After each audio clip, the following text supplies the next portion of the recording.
செங்கல்பட்டு மாவட்டம் சித்தாமூர் ஒன்றியம் புத்தமங்கலம் கொளத்தூர் ஆயக்குளம் வெங்கடேசபுரம் வழியாக அச்சிரப்பாக்கம் வரை பேருந்து இயக்க வேண்டும் என நம்ம ஊரில் உங்கள் எம்எல்ஏ நிகழ்ச்சியில் விடுதலை சிறுத்தைகள் கட்சியின் செய்யூர் சட்டமன்ற உறுப்பினர் பனையூர் மு பாபுவிடம் பொதுமக்கள் கோரிக்கை மனு அளித்தனர்.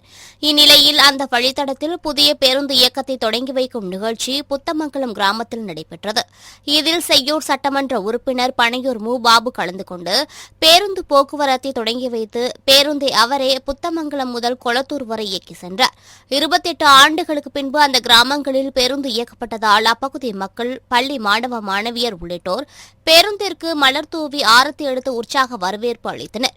இந்நிகழ்ச்சியில் சித்தாமூர் ஒன்றிய குழு பெருந்தலைவர் ஏழுமலை, திமுக ஒன்றிய செயலாளர் சிற்றரசு, மாவட்ட கவுன்சிலர் டைகர் குணா, விழுப்புரம் கோட்டம் அரசு போக்குவரத்து கழக பொது மேலாளர் தட்சிணாமூர்த்தி, துணை மேலாளர்கள் தியாகராஜன், நடராஜன், கிளை மேலாளர் காளிதாஸ், ஒன்றிய கவுன்சிலர் குப்பன், கூட்டமைப்பு தலைவர் நிர்மல்குமார், ஒன்றிய கவுன்சிலர்கள் சிம்பு, ஊராட்சி மன்ற தலைவர் செல்வி செல்லப்பன், விநாயகம், மலர், சங்கர், சிவகுமார், குமுதா, ராஜசேகர், முரளிகிருஷ்ணன், திமுக நிர்வாகிகள் பாஸ்கர், வேதாச்சலம், செல்வம், வரதராஜன் உள்ளிட்டோர் கலந்து கொண்டனர். இதனைத் தொடர்ந்து செங்கல்பட்டு மாவட்டம் மேற்கு செய்யூர் கிராமத்தில் மின்கசிவு காரணமாக இரிசன் அம்மணி அம்மாள் வீடு எரிந்து சேதமடைந்தது. அவர்களை நேரில் சந்தித்த சட்டமன்ற உறுப்பினர் பனையூர் மு பாபு ஆறுதல் தெரிவித்து நிதியுதவி வழங்கினார்.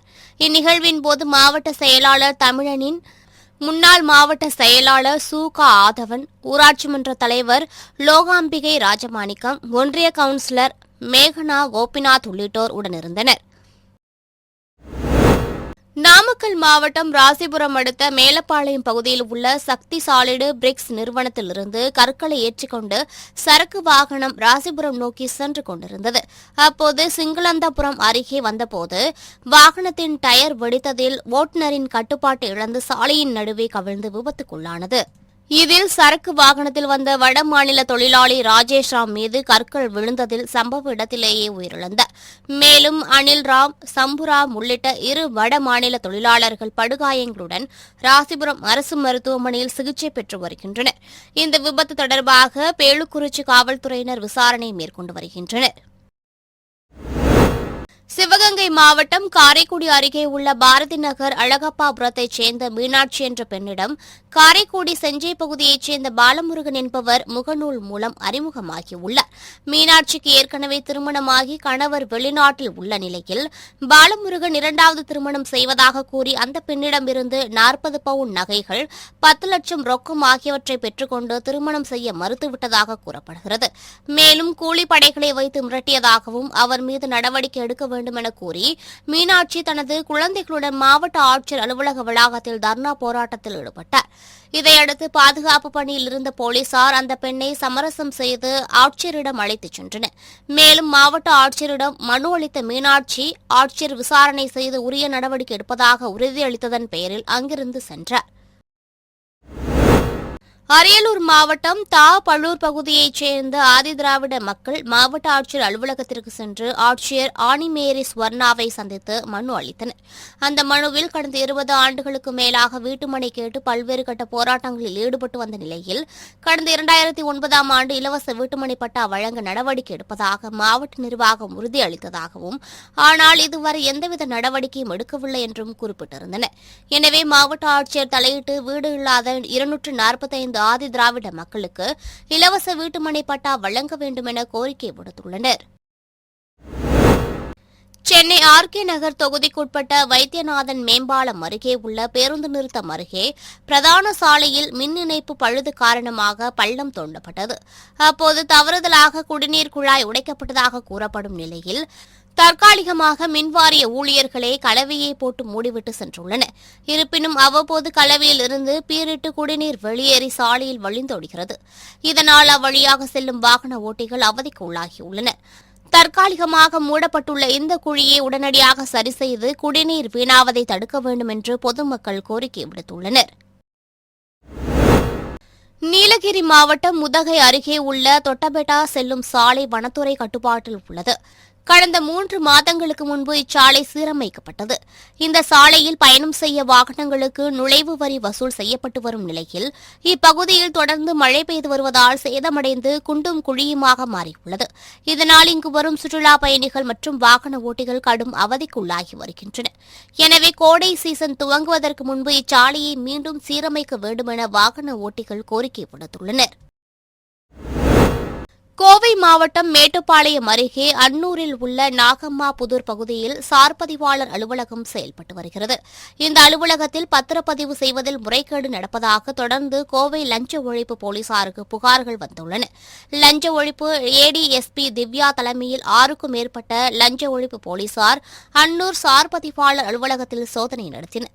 இச்சோதனையில் கணக்கில் வராத 1,35,000 ரூபாய் லஞ்ச ஒழிப்பு போலீசாரால் கைப்பற்றப்பட்டது.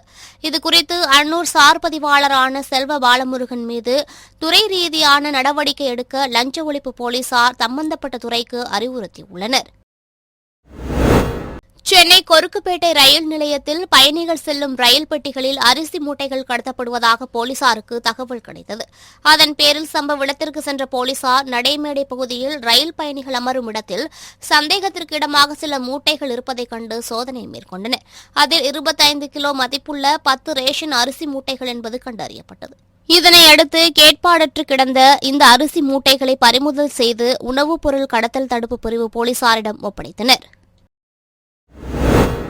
ஒன்றிய அரசை கண்டித்து அரியலூர் தலைமை தபால் நிலையம் முன்பு சாலை போக்குவரத்து தொழிலாளர்கள் ஆர்ப்பாட்டத்தில் ஈடுபட்டனர். இந்த ஆர்ப்பாட்டத்தில் ஹிட் அண்ட் ரன் சட்டத்தை ஒன்றிய அரசு வாபஸ் வாங்க வேண்டும், அபராதம் என்ற பெயரில் பல்வேறு காரணங்களை கூறி ஆன்லைன் மூலம் அபராதம் விதிக்கும் சட்டத்தையும் ஒன்றிய அரசு வாபஸ் வாங்க வேண்டும் உள்ளிட்ட பல்வேறு கோரிக்கைகள் வலியுறுத்தப்பட்டன. ஆர்ப்பாட்டத்தில் அனைத்து வகை சாலை போக்குவரத்து தொழிலாளர்கள் ஏராளமானோர் கலந்து கொண்டனர். தூத்துக்குடி பெரிய காட்டன் சாலை பகுதியில் மாநகராட்சி சார்பில் மழைநீர் வடிகால் பணிக்காக பள்ளம் தோண்டிக் கொண்டிருந்தனர். அப்போது பாதுகாப்பான முறையில் பள்ளம் தோண்டப்படாததால் அந்த பகுதியில் இருந்த 100 ஆண்டு பழமையான வகை மரம் திடீரென சாலையில் வேரோடு சாய்ந்தது. இதில் அந்த மரத்தின் கீழ் நிறுத்தப்பட்டிருந்த 10க்கும் மேற்பட்ட இருசக்கர வாகனங்கள் சேதமாகின. இந்த சம்பவம் நிகழ்ந்தபோது பள்ளி மாணவர்கள் மற்றும் வாகன ஓட்டிகள் யாரும் செல்லாத காரணத்தினால் உயிர் சேதம் தவிர்க்கப்பட்டது. இதன் காரணமாக அந்த பகுதியில் கடும் போக்குவரத்து பாதிப்பு ஏற்பட்டது. இதுகுறித்து தகவல் அறிந்து வந்த மாநகராட்சி ஊழியர்கள் சாலையில் சாய்ந்த மரத்தை அகற்றினர். கடலூர் மாவட்டம் சேத்தியாத்தோப்பு அருகே உள்ள அம்மன்குப்பம் ஊராட்சியில் முன்னாள் ராணுவ வீரர் சவரிமுத்து நினைவாக தேசிய கொடி ஏற்றியும் நினைவு பூங்கா அமைத்து திறப்பு விழா நடைபெற்றது. ராணுவ வீரர் யேசுதாஸ் தலைமையில் நடைபெற்ற இந்நிகழ்ச்சியில் ஏழை எளிய மக்களுக்கு வேட்டி சேலைகள், மாணவர்களுக்கு கல்வி உபகரணங்கள் மற்றும் அன்னதானம் வழங்கப்பட்டது. இந்நிகழ்ச்சியில் சிறப்பு அழைப்பாளராக பின்னலூர் பாரத வங்கி மேலாளர் எழில் மற்றும் கிராம பொதுமக்கள் பலரும் கலந்து கொண்டு விழாவினை சிறப்பித்தனர். சென்னை வடபழனியில் நடைபெற்ற பத்திரிகையாளர் சந்திப்பில் இந்திய சுயராஜ் கட்சித் தலைவர் ராம்குமார் கலந்து கொண்டு பேசினார். அப்போது நேற்று நடைபெற்ற ராமர் கோவில் திறப்பு விழாவை வரவேற்பதாகவும் அதே சமயம் நாட்டில் நடைபெறும் வன்முறைகளை கட்டுப்படுத்த வேண்டும் என்றும் கேட்டுக் கொண்டார். இந்தியை கற்றுக்கொள்ள சொல்லி திணிப்பவன் தமிழின துரோகி என்று கூறிய அவர் தமிழகத்தில் இந்தியை கட்டாய மொழியாக கொண்டு வரக்கூடாது என்று முதல்வருக்கு வேண்டுகோள் விடுத்துள்ளார். நேற்று 22ஆம் தேதி ஐயத்தியில் ராமர் கோயில் ஓப்பன் பண்ணியிருக்காங்க. கண்டிப்பாக இது நல்ல விஷயந்தான். எப்படின்னா, ராமர் கோயில் பல நூற்றாண்டுகளாக இது ஒரு வரலாறாக இருக்குது. இன்றைக்கி பிரதமர் மோடி அவர்கள் இதை ராமர் கோயிலை அவரோட முயற்சி, தனிப்பட்ட முயற்சினால் தொடர்ந்து வச்சுருக்காங்க. நேற்று விழா கோலம் அயோத்தியில் உத்தரப்பிரதேசில் விழா கோலம் பூண்டுள்ளது. இதை பற்றி என்ன சுருக்கமாக சொன்ன விஷயம்னா, இந்த உலகத்தில் எல்லா நாடுகளும் மத அடிப்படையிலான நாடுகள் தான். 99%. அதாவது ரஷ்யா கம்யூனிஸ்ட் நாடு, அதுவே ஒரு முஸ்லீம் கண்ட்ரியாகவும் பாதி இஸ்லாம் கண்ட்ரியாகவும் இருக்குது. யூஎஸ்ஏ உங்களுக்கே தெரியும், அதுவே ஒரு கிறிஸ்டினிட்டி, ஆனால் டெமோக்ரஸி, அதாவது ஜனநாயகத்தை அடிப்படையாக கொண்டு நாடு, அதுவும் மத அடிப்படையிலான நாடுகள். இந்த உலகத்தில் இருக்கிற எல்லா போர்களும் உயர்ந்த சிந்தனையின் அடிப்படையில் நடைபெறுகின்ற போர் தான். இந்த வகையில் வந்து இந்தியாவில் வந்து அயோத்தி வந்து ராமர் கோயில் வந்து கட்டப்பட்டது இன்னும் எப்படி சொல்கிறது ரொம்ப ரொம்ப எதிர்ப்பான விஷயமா நான் பார்க்கல.